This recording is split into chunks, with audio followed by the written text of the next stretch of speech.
Hello students, first of all, I would like to wish you all a very happy Holi, okay?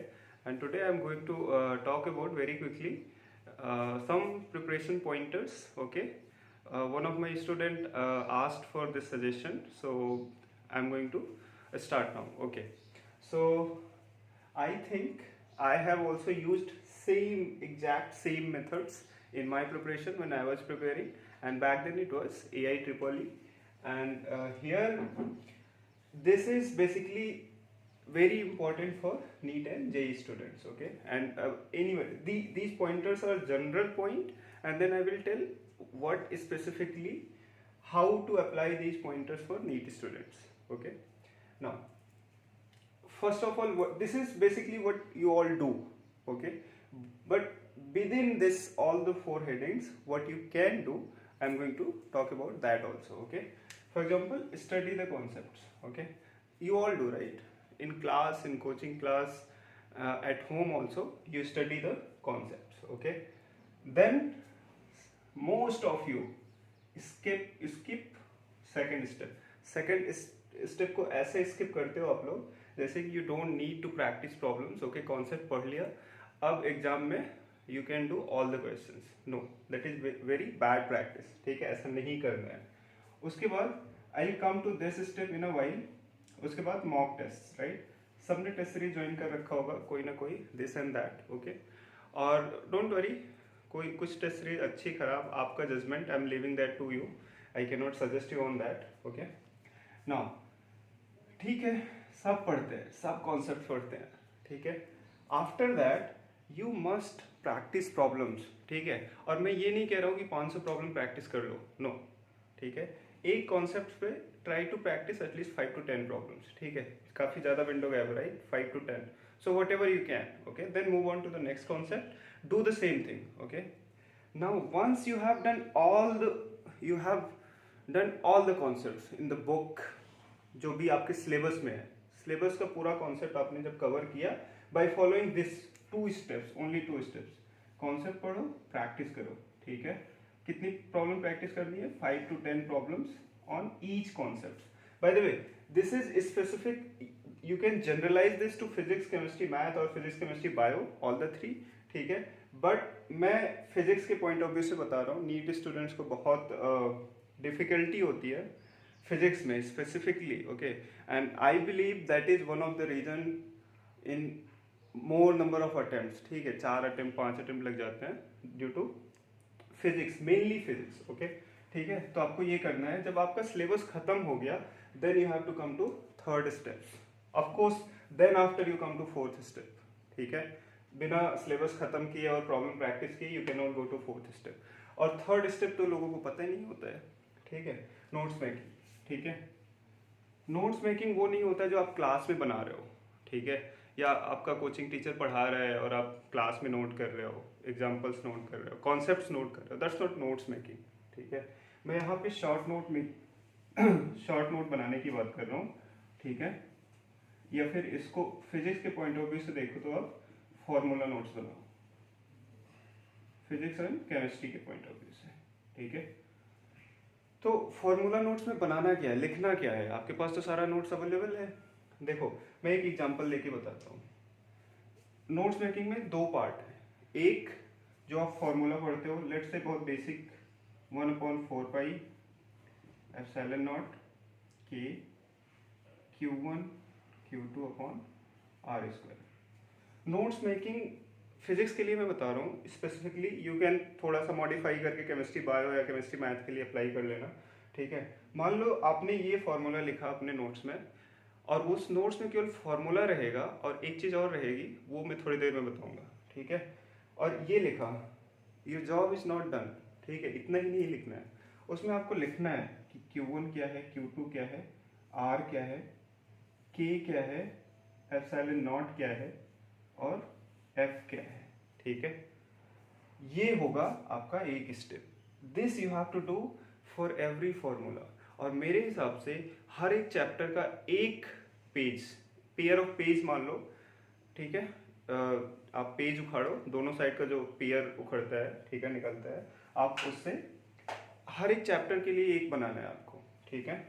और उसमें बस ऐसे ही formula और उसमें पैरामीटर्स का मीनिंग, ठीक है।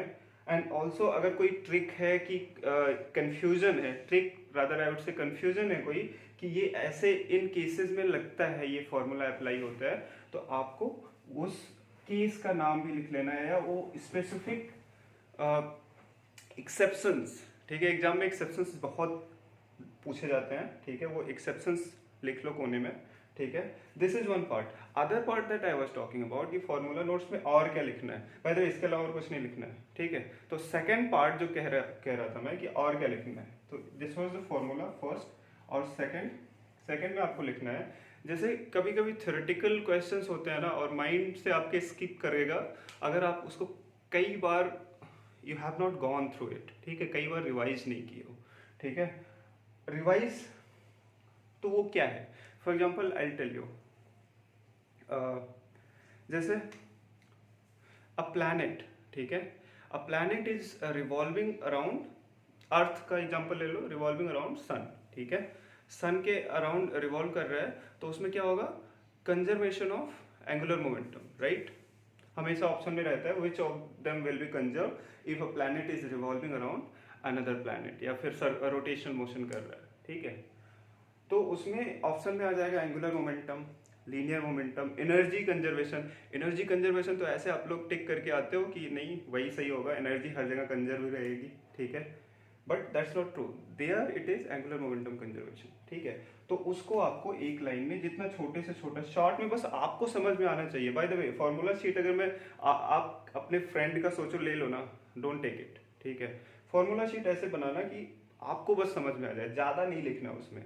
लाइक आई सेड, पर chapter only 1 pair of page, maximum 1 pair of page, minimum आप हाफ पेज में लिख दो, ठीक है, so that you can do.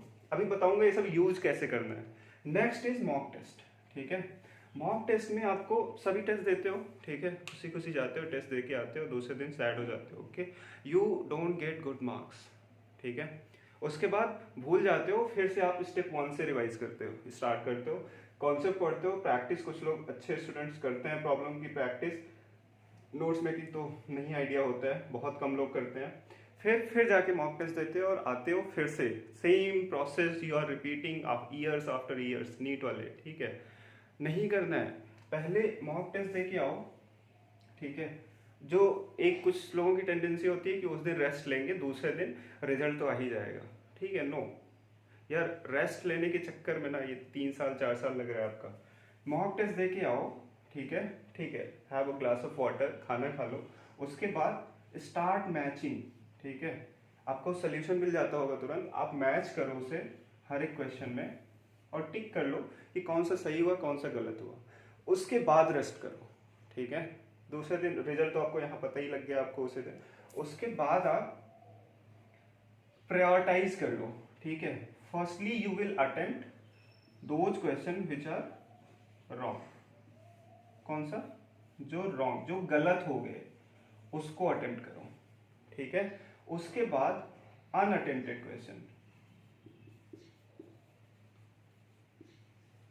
Unattempted question को आप घर पे आराम से इत्मीनान से फॉर्मूला देख के, फिजिक्स की बुक देख के, जो भी देख के, या केमिस्ट्री की बुक देख के आप उसे अटेम्प्ट करो, ठीक है। अगर उसके बाद भी दीज 2 स्टेप्स अगर आप नहीं कर रहे हो ना, ये दोनों स्टेप्स भूल जाओ, टेस्ट सीरीज का कोई मतलब नहीं है, ठीक है। चाहे वो कोई भी अच्छे से अच्छी टेस्ट सीरीज हो, यहाँ से लेके ऑल ओवर इंडिया, ठीक है, नो मीनिंग, कोई मतलब नहीं है कि अगर आप ये दोनों स्टेप नहीं कर रहे हो तो, ठीक है। और सिलेक्शन तो will keep pushing away from you, ठीक है। और देखो, अगर उसके बाद भी आपको समय लगता है तो आप जो सही क्वेश्चन किए वो जल्दी जल्दी जल्दी जल्दी गो थ्रू इट। जहां पे आपने तुक्का लगाया है ना, उसको करेक्ट योर कॉन्सेप्ट। तुक्का तो मतलब गलती से लगता है, राइट, या फिर कहीं गलत कॉन्सेप्ट लगा के भी सही आंसर आ गया तो उसको करेक्ट करो आप, ठीक है, कि सही कॉन्सेप्ट क्या है और उससे आंसर सही कैसे आएगा, ठीक है। तो ये डिटेल में हुआ ये चारों स्टेप। अब यूज कैसे करना है 2 चीजों का, थर्ड पॉइंट और फोर्थ पॉइंट का। फोर्थ पॉइंट का मैंने बताया, थर्ड पॉइंट का स्पेसिफिकली, जैसे आप बताओ एग्जाम के पहले, ठीक है, मई में आपका एग्जाम होने वाला है नीट का, फर्स्ट वीक में, ठीक है। उसके बाद आपको लगता है आप रिवाइज कर लोगे, पिछले मैं 15 दिन देता हूँ, पिछले जस्ट 15 दिन 15 days before the exam you can not go through all the topics. Bio का सिलेबस देखो, केमिस्ट्री का सिलेबस देखो, फिजिक्स का देखो, ठीक है, you can not do that. यही हेल्प करने वाला है आपका, ठीक है। और बायो में तो मान लो छोटा छोटा लिखोगे, बहुत ज़्यादा लिख लोगे, तो बायो में आपको लिटरली थोड़ा सा जजमेंट लगाना है कि बहुत ही इंपॉर्टेंट है तभी नोट्स बनाओ, नहीं तो आपको तो पूरा पढ़ना ही पढ़ना है, ठीक है। बट बायो में भी बनाना है नोट्स, ठीक है।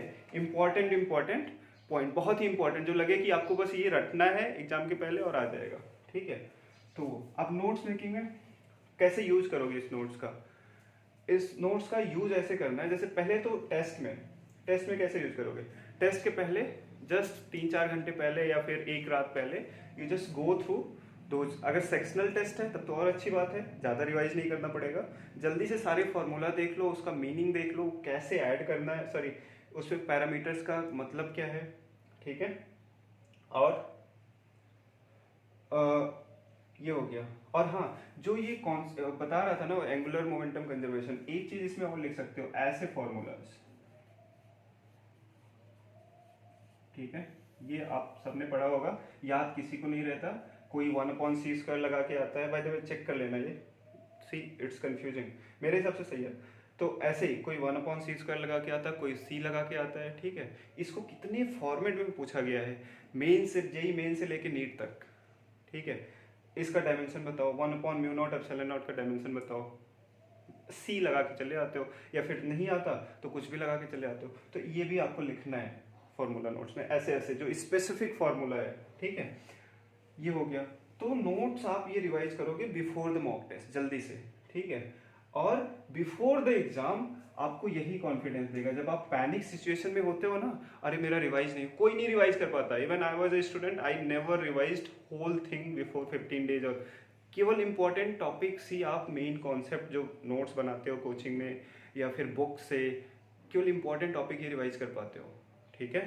और बाकी कैसे रिवाइज करते हो ये, और कभी कभी वही बाकी टॉपिक्स में से, बाकी टॉपिक्स भी इंपॉर्टेंट है, राइट, तो उसमें ये हेल्प कर देता है, ठीक है। आई होप कि मैं कुछ ज़्यादा कुछ छोड़ नहीं रहा हूँ।